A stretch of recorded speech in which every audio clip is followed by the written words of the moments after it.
Straight ahead on 12 News, a local toddler with an extremely rare disease. Well, he was running around fine, and all of a sudden he couldn't walk or crawl or sit up even. What it is and how the family is on a mission to get help. Then Fantasyland comes to life in a garden in Corcoran. But first, very, very frightening to see flames like that. a fire rips through a Plymouth apartment building. 12 News starts right now.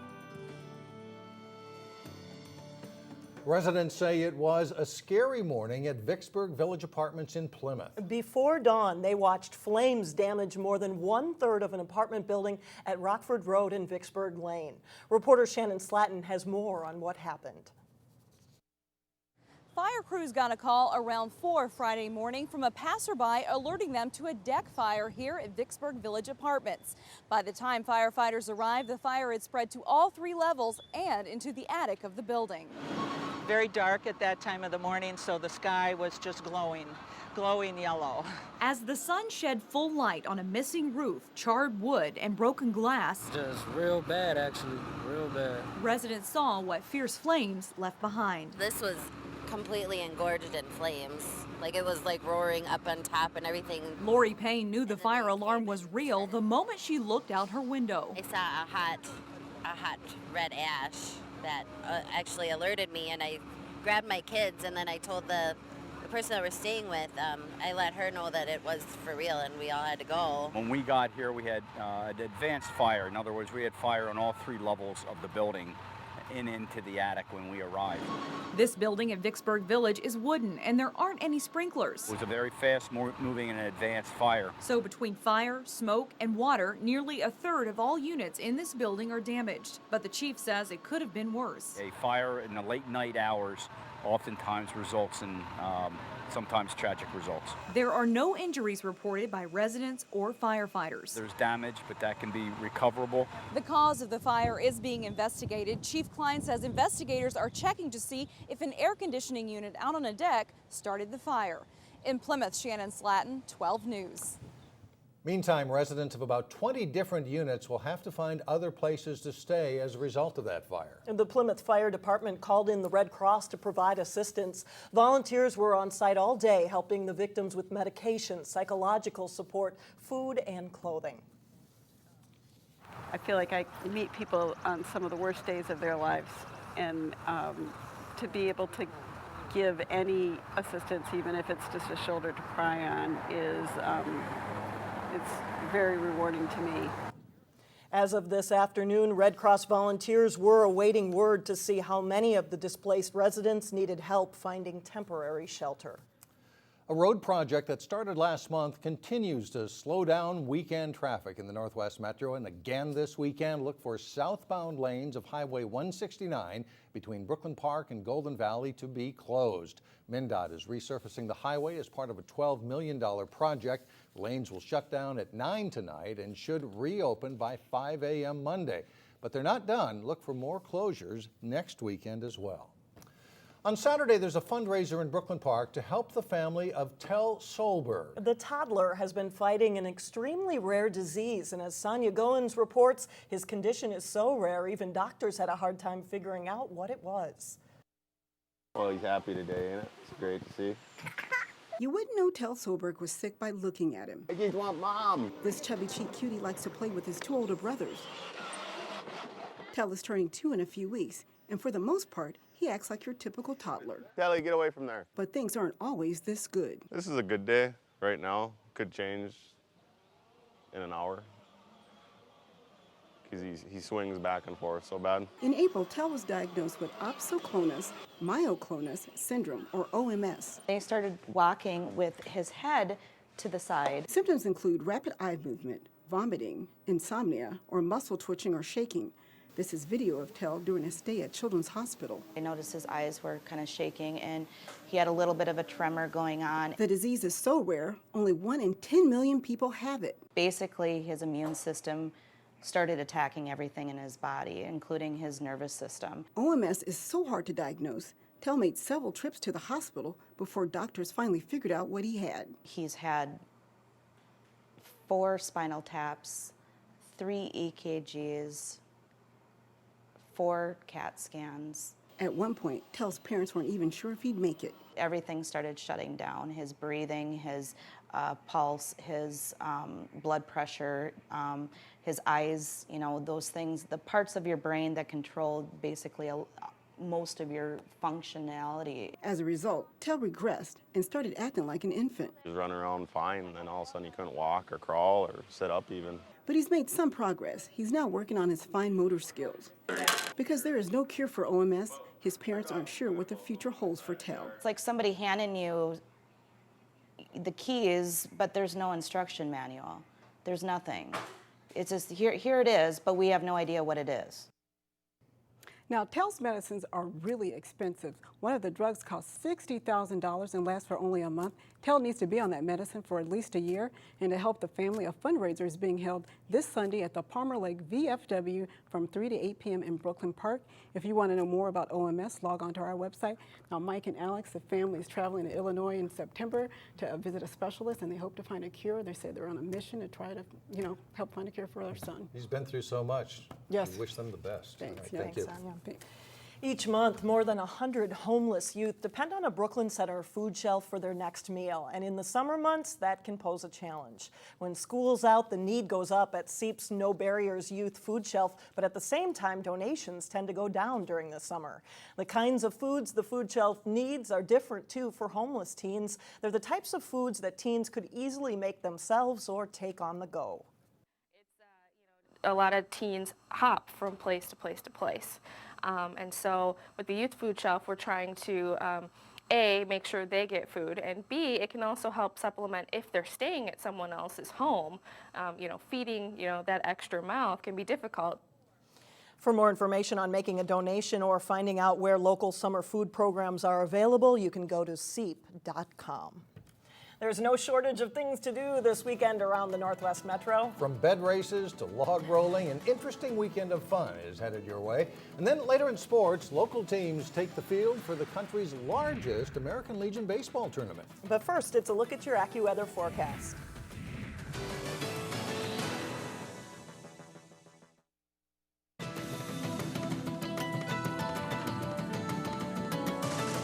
It's a weekend where there's no shortage of things to do, from taking in a comedy show to log rolling, even a bed race. In today's weekend showcase, Robbinsdale and Maple Grove each have a long list of family-friendly events at their celebrations, or if you just want to laugh out loud, you can do that too.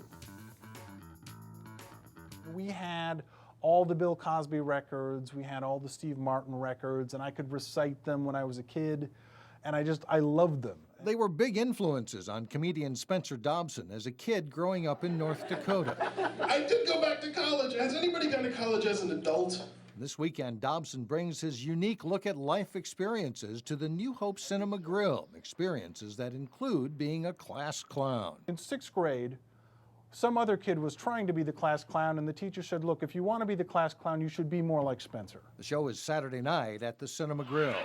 In Robbinsdale, having fun at Whiz Bang Days is as easy as falling off a log or trying to stay on it. Basically, just move your feet fast, look down the log, don't look at your feet, and try your best to stay on. Easier said than done. Three Rivers is bringing log rolling to Crystal Lake at Lakeview Terrace Park on Saturday. But when we watched kids try it for the first time, not one could stay on for more than a couple seconds, so expect to get wet at first. After you've been at it for a while, you'll kind of start to realize, okay, it's moving away from me now, so I kind of have to sit down a little lower, or it's moving back. I need to really move my feet fast. But that understanding takes a long time to get to. You can try it for 30 minutes for $4. In Maple Grove, watch out for speeding beds on Saturday night. It's a sport you can take laying down. Actually, it's required to have one person ride on the bed in the 6th annual 40 Winks Bed Race. The event raises money to help nonprofits raise money for beds and bedding for needy families. And you can go for the ice cream and stay for the history at the new home for the Maple Grove Historical Society Museum. They're now in the old Public Works building and holding an open house with ice cream on Sunday. We are very fortunate to have this space that we can use as our own to display historical facts of Maple Grove. The new museum is located at 89th and Forest View in Maple Grove. So if you have nothing to do, it's your problem. That's right. Coming up, Fantasyland springs to life in a garden in Corcoran. But first in sports, find out the local connection to hockey's biggest prize, the Stanley Cup. John Jacobson has the details when we come back.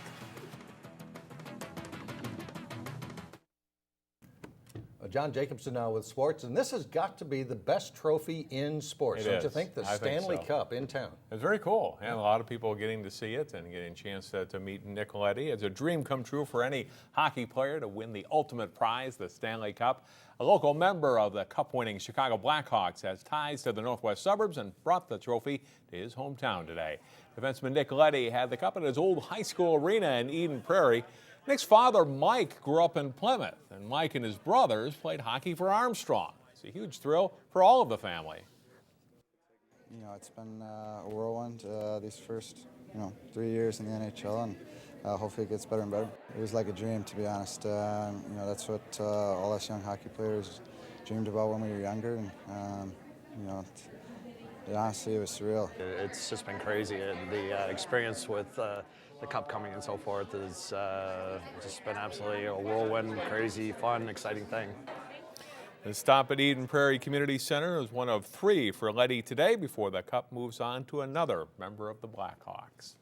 The nation's largest American Legion baseball tournament got underway this morning.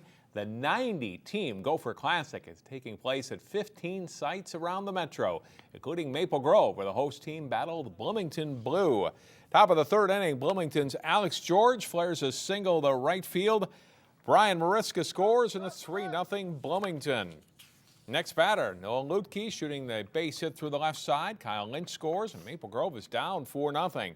But in the bottom of the 3rd, they start to come back. Ben Osborne with the chopper in front of the plate. The catchers throw very high, and that brings both Jack Keeblebeck and Joe Franta home. A big play in the game, and it's 4-2. Trailing 5-2 in the 5th, Keeblebeck at the deep shot to right center. It's between the outfielders for a hit. Austin Bees scores on the triple. 2 batters later, Bees flies to center. Keeblebeck tags from 3rd and just beats the throw home to get Maple Grove within 1 at 5-4. Bottom of the 6th inning, Maple Grove ties it on a run scored off a wild pitch and then takes the lead. On that single, Brady Meyer scores. Maple Grove goes on to beat Bloomington Blue 8-5. They play again tonight and Saturday night at 7 and twice on Sunday. The Super Elite Division at the USA Cup Soccer Tournament is an invitation-only division for U14 and U16 teams. 28 boys and girls teams will play in the Super Elite Tournament, including the U14 PSA Premier Boys. Eric Hoffman's team plays a fast, counter-attacking style, and they're excited to play in the Elite Flight. We were playing 2 in-state teams, and we've beaten both of them. So, I don't know. I would hope we have a pretty good chance. But if we play hard and we play our best, I think we can definitely get the next round.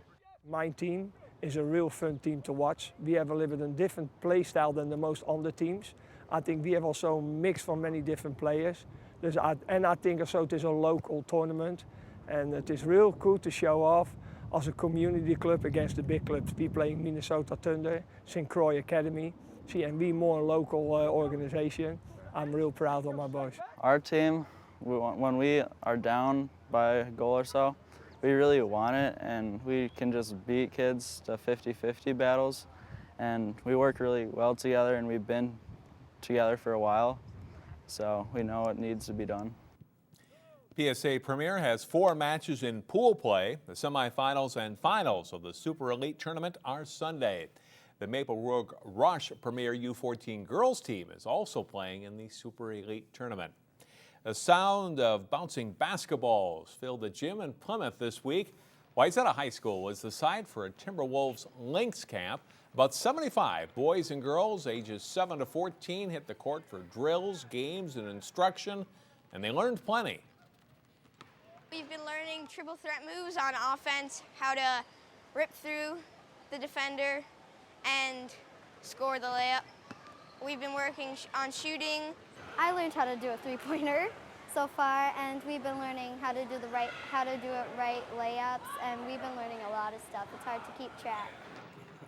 One of the camp leaders is a familiar face, former Cooper and Minnesota State Mankato star Jefferson Mason. He's happy to be able to teach kids. If I had this opportunity when I was young, I think maybe I'd be a little bit better at basketball than I am now. But, you know, for me to be able to come here and give back to the kids and share some of the knowledge that I've gained over my years has been an incredible and humbling experience for myself. Mason has played professionally in Europe for the past couple of seasons and will leave to play in Luxembourg later this summer. There's another upcoming Timberwolves Lynx camp in the area. It's at Maple Grove Junior High, August 5th through the 8th. A fun week of camp and basketball for those kids. Teaching those girls to shoot threes. Yeah, That's probably a pretty good Yeah, move. what a blast. Thanks, Don. Still ahead, a garden that resembles a fairy tale. We use our magic wand to give you a tour when we come back.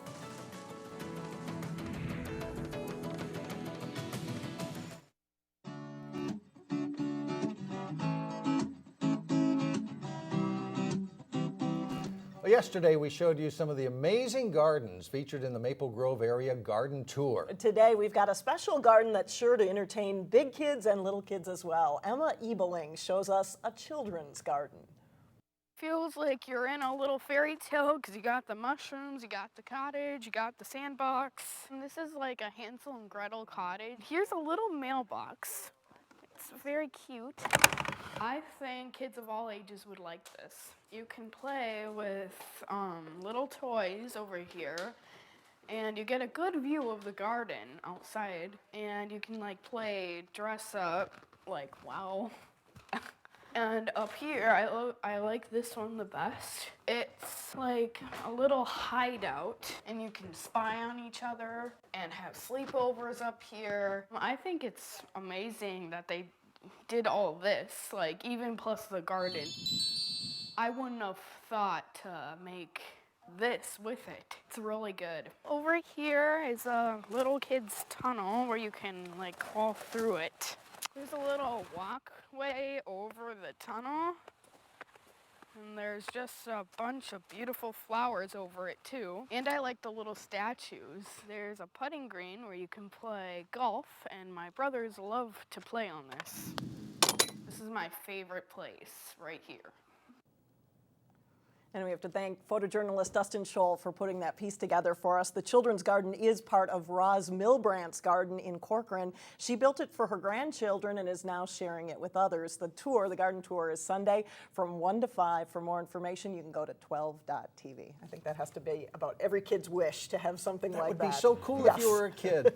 Puts my old treehouse to shame. Absolutely. That does it for us. Thanks so much for joining us. Have a great weekend, everyone. Community Corner coming up next.